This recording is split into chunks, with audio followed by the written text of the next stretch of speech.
There are constantly new news and updates to various different programs and procedures in the investment migration space. So today we're going to be diving into some of these recent changes, some new recent policies that countries are looking to enact that may be beneficial if you're looking to obtain an additional residency or citizenship, and some of the changes that have been in the news lately and our take on them here at Work, Wealth, and Travel. So the first update, which you have likely heard in every news source, is regarding the US 2024 election. Now, Trump is seeking to, or proposedly seeking to, end double taxation for Americans. And I find this quite interesting that Trump, of all people, is coming out with this specific policy. The way that I see it is truly in order to gain votes, and there's going to be little to likely no follow through if and when Trump were to get voted in the US. I was talking to a friend about this the other day, and the interesting juxtaposition between this new policy, which again, I think is truly just a vote grab at the end of the day. There has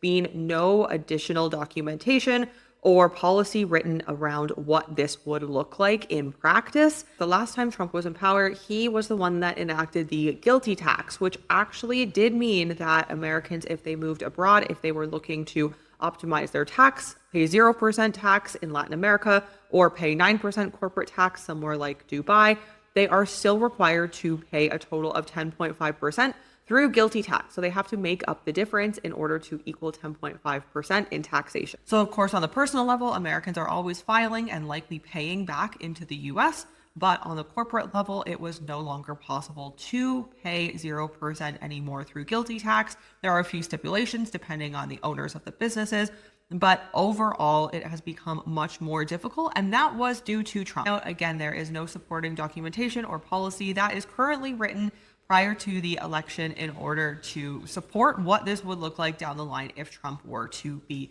voted in. So again, everything that you see here on the news, even out of politicians' mouths, is not always something that you take at face value, really something that you have to critically think about. Of course, on this channel, we are all about critically thinking and planning a lifestyle based on your lifestyle design, what you are truly wanting, instead of simply going along with the flow of what others are saying. And this is a great example of that. So next up, we have some island updates. Now, first up is in the Solomon Islands. The government first revealed back in 2020 that they were potentially looking into a citizenship by investment program via the Citizenship by Investment Bill. So no details have been released about what the potential for this new CBI program could look like, of course, because this bill has not yet been passed.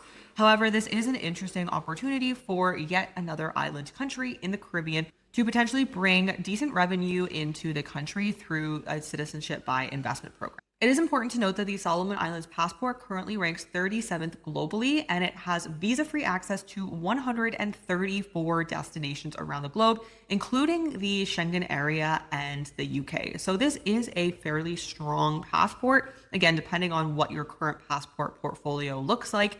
And it has been discussed as well that if this new citizenship by investment were to come into play, the program offering would likely be competitive to what the other 5 Caribbean islands are currently offering.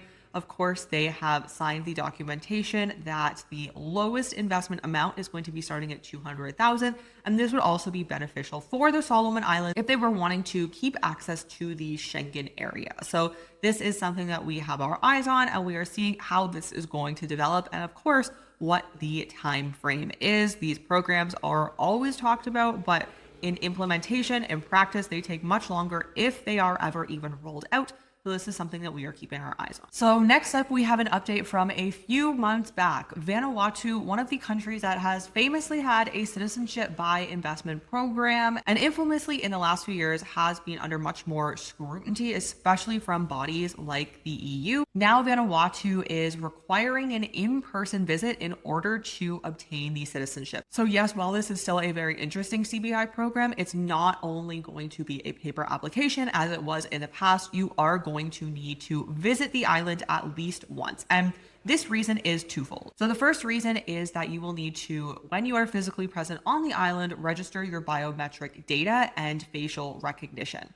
So this is really to appease bodies such as the EU. However, they are saying that this will benefit the country in various different ways. And of course, this government decision came only a few months after the EU Commission proposed to make the suspension of Vanuatu's visa-free Schengen access. So yes, these measures are put in place to, again, appease certain bodies such as the EU Commission. And we also saw this similar a few months back in the price increase in the citizenship by investment programs in the Caribbean. Now, another interesting reason that was noted as to wanting to have a physical presence component to the application process for CBI in Vanuatu was that they believe that if the applicant spends time in the country, if they're physically present in the country, which again is not easy to get to depending on where you are located, but most countries in the world do not have direct flights to Vanuatu, so it is going to be somewhat of a treacherous journey in order to actually get to the country,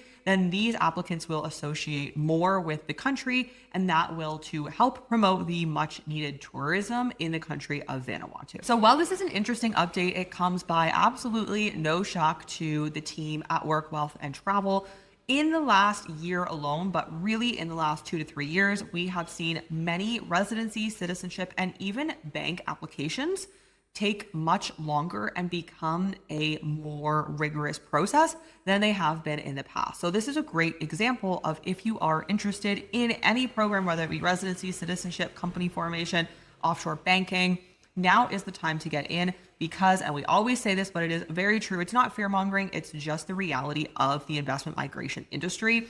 Governments around the globe are paying attention to what other countries are doing, how they are becoming more difficult, and how certain bodies, again, like the EU Commission, really have power over a lot of these programs. So if you are interested in any offshore options, diversification options, or investment migration options, now is the time because they are always changing and they are always becoming more and more difficult. So reach out to us below if you're interested, and let's dive into the next piece of news. So next up, we're moving over to Latin America. Now we're looking at Panama specific for this piece of positive news, which is quite rare in this space. Usually programs become more difficult, more rigorous in order to apply, in order to get approved, and the pricing increases. However, Panama's investor visa, their golden visa, was set to increase from 300,000 USD to 500,000 US dollars. I've talked about this in a previous video. You can head back over to the channel and watch that because there are various different options, not only real estate, in order to obtain access to the global visa in Panama. And it was set to raise to $500,000 from 300,000 in the end of 2024. Now, the government has changed this. This is only assessed for 2 years. So in 2 years' time, they are going to reassess this. And quite honestly, they will likely increase the pricing of the golden visa at that point. But for the next 2 years, it is staying at 300,000. Through real estate, through various different options, head to the channel to check out that video. And through that, you can, within a few weeks' time, obtain the golden visa in Panama and get immediate access to residency, permanent residency, not temporary. You go immediate to permanent with this option in Panama. Now, Panama is an interesting option for a lot of our clients because it is a very friendly place for foreigners and for those who are both residents and non-residents. It has one of the best, if not the best, banking infrastructure within Latin America. There's going to be no better, not only banking structure, but also for crypto and for moving your investments into the country, the territorial tax system. So you have investments there. You can also benefit depending on how you're structured in a country like Panama. So if you're interested in learning more about how Panama could look for you, feel free to book a call below. Now, our last piece of news we have previously touched on, and again, this is going back to all programs are just becoming more difficult. So the Paraguay residency is again another territorial tax jurisdiction within Latin America. Not so great for bringing investments, bringing banking into the country. Having access to your funds can be quite difficult. We do help many of our clients with this because it is a long process. Not the best jurisdiction in terms of money and investments, but in terms of residency diversification, a very interesting option. But the process has become more difficult. So previously in the past, you were required to visit the country once, and with that, you would have your residency and your cedula process.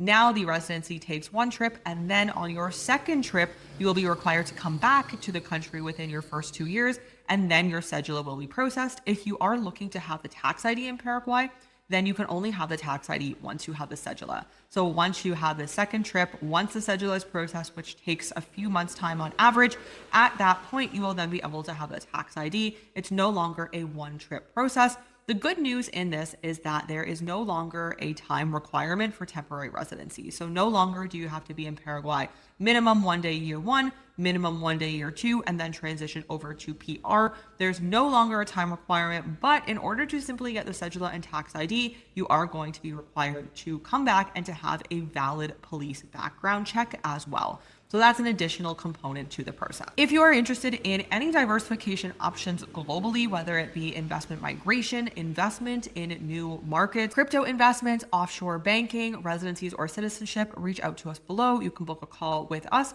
and we're happy to share what these details based on your specific situation may look like.